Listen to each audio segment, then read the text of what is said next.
Hey everyone, welcome back to the channel. In today's video, I'm going to show you how to withdraw from the Bitcoin.com wallet app. First, open the Bitcoin.com wallet app on your device.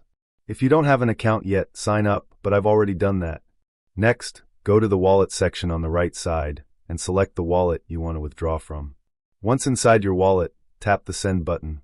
You'll see a field to enter the recipient's wallet address.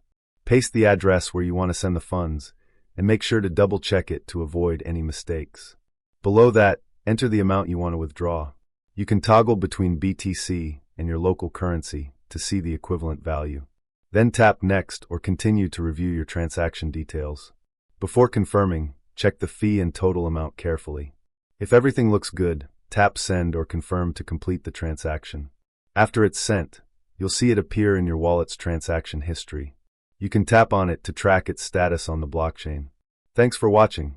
If you found this video helpful, don't forget to like, subscribe, and hit the bell so you never miss a daily update.